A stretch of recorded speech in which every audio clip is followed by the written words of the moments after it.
자, 연말이 되면 우리는 매번 똑같은 말을 하게 되죠.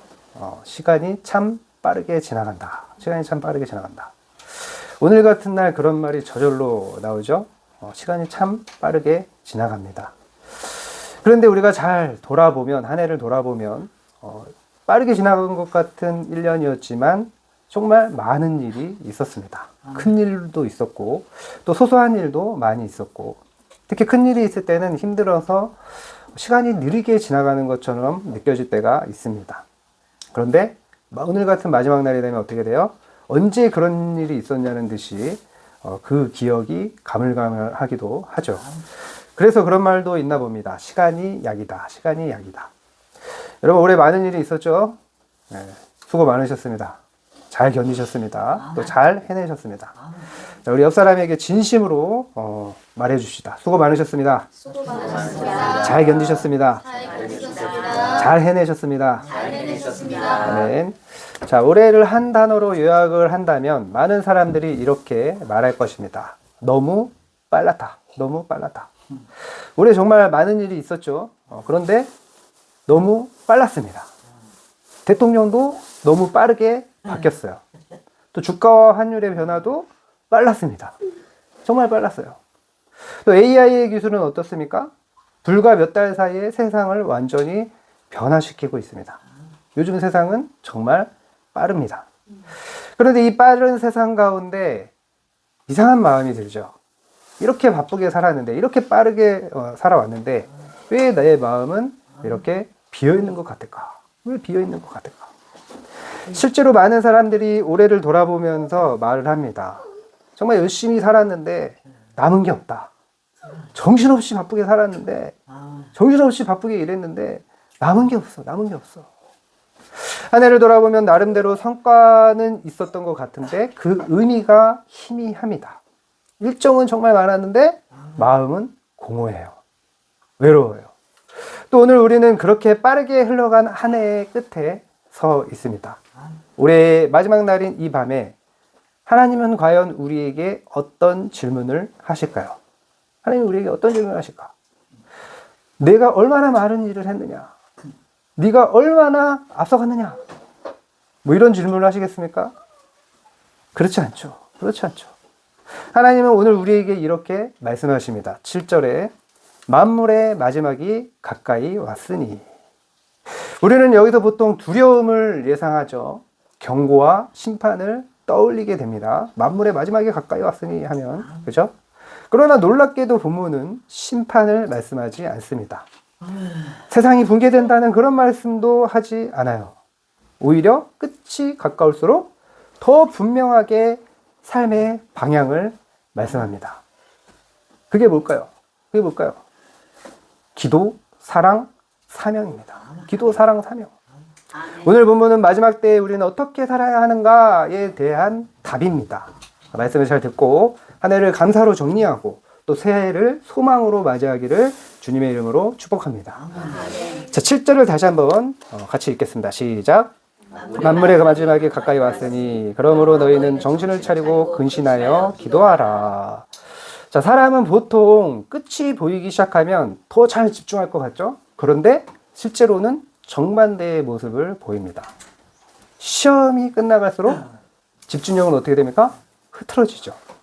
프로젝트 마감이 다가올수록 손은 일을 하면서도 마음은 이미 다른 데 가 있어요. 다른 데 가 있어요. 한 해의 끝이 다가올수록 생각은 오히려 더 어떻습니까? 복잡해집니다. 싱숭생숭해져요. 마음이 들떠 있어요. 왜 그럴까요? 왜 그렇습니까?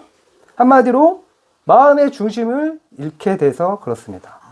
집중력이 흐트러져서 그런 거예요. 마음이 싱숭생숭해져서 그런 것입니다. 무슨 일을 하든지 제일 중요한 게 어디입니까? 처음과 끝이 제일 중요하죠.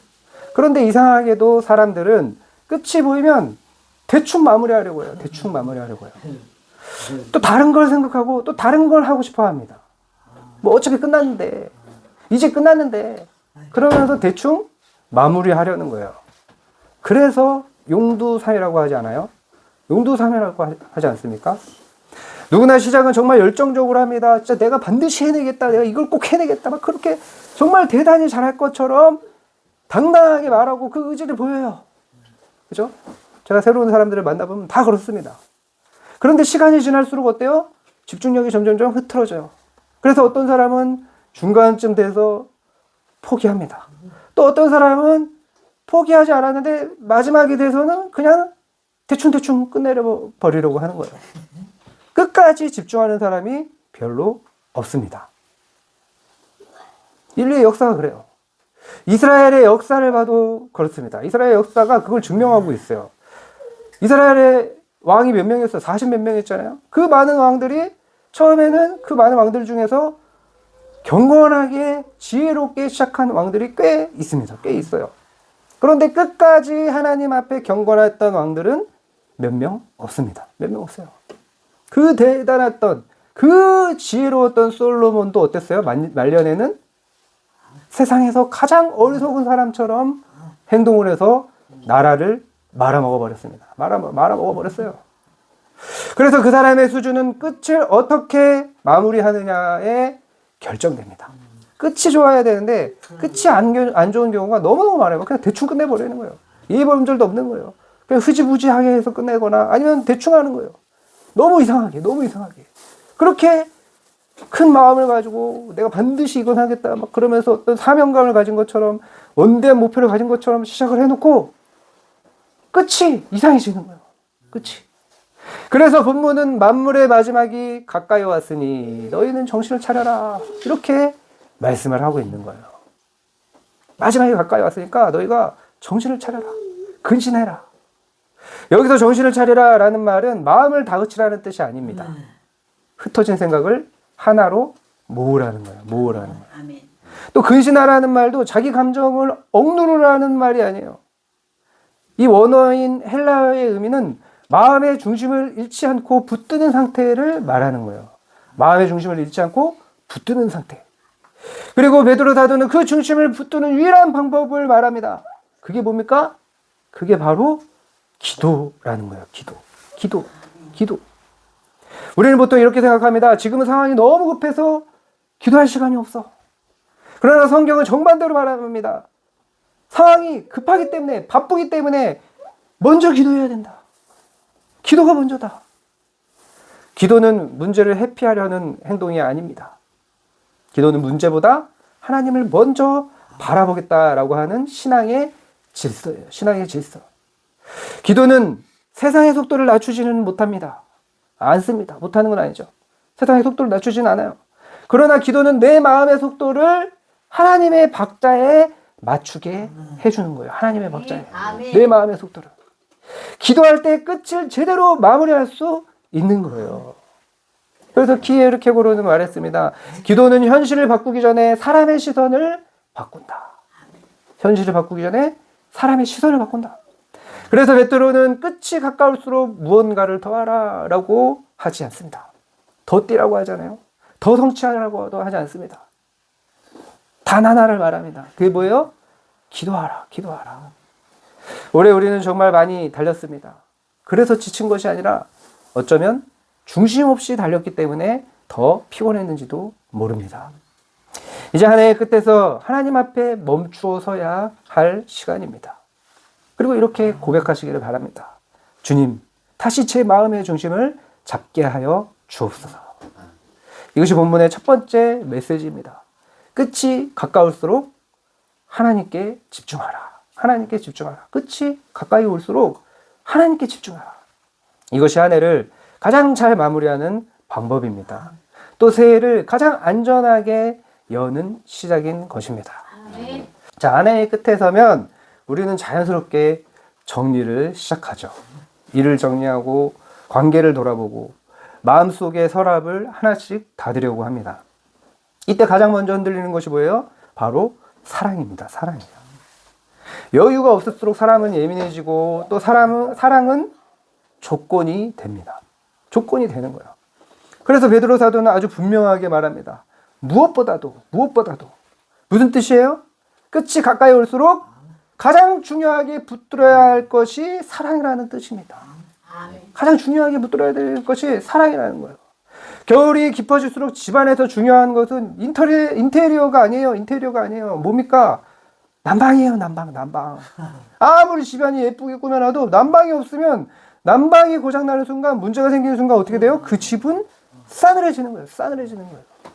사랑은 공동체의 난방과 같은 거예요. 문제가 없어서 따뜻한 것이 아니라 사랑이 흐르기 때문에 따뜻해지는 것입니다. 베드로 사도는 사랑하라, 사랑하라. 뭐 그 정도를 말하고 있지 않습니다. 뭐라고 말해요? 뜨겁게 서로 사랑하라. 그렇게 강조하고 있는 거예요. 여기서 뜨겁게는 감정을 더 끌어올리라는 것이 아니에요. 원어인 헬라어의 의미는 끈질기게 포기하지 않고 그런 의미가 있는 겁니다. 그러니까 뭐예요? 포기하지 않고 관계를 붙들라.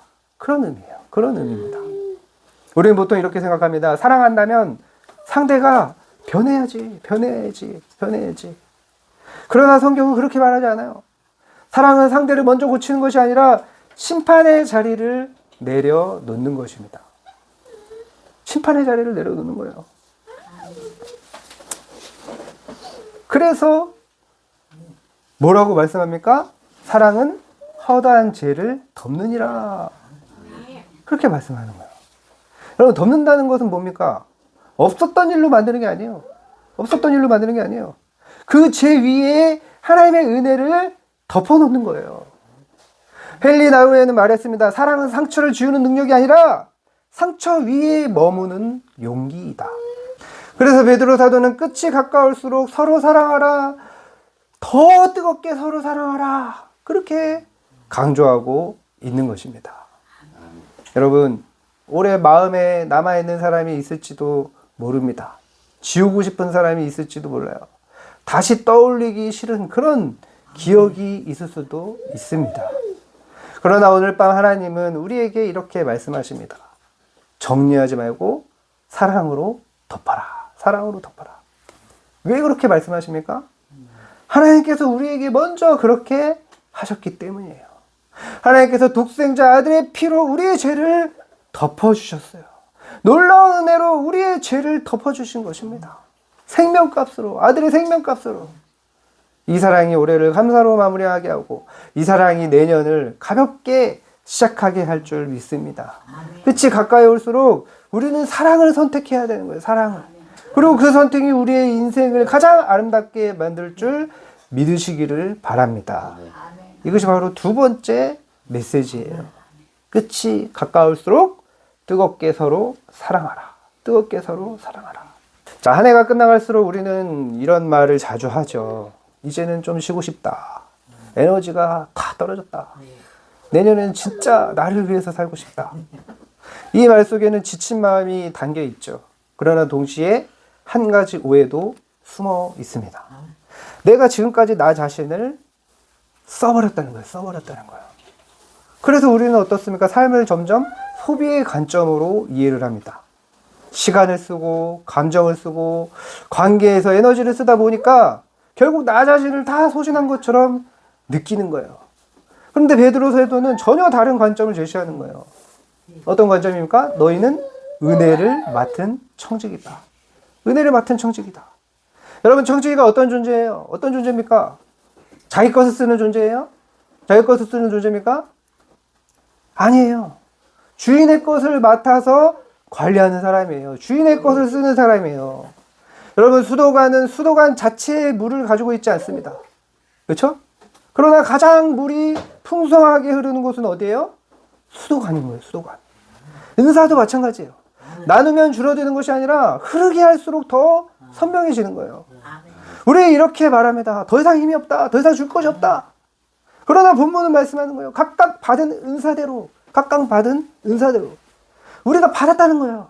우리의 것으로 하는 것이 아니라는 거예요. 본문은 우리에게 이렇게 말씀하고 있는 겁니다.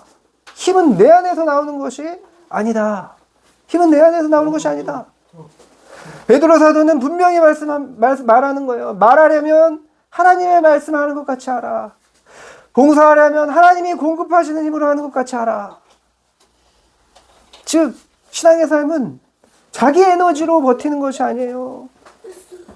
에너지를 공급받아서 사는 것입니다. 공급받아서. 여러분, 배터리는 어떻습니까? 배터리를 쓰면 달아요. 그죠?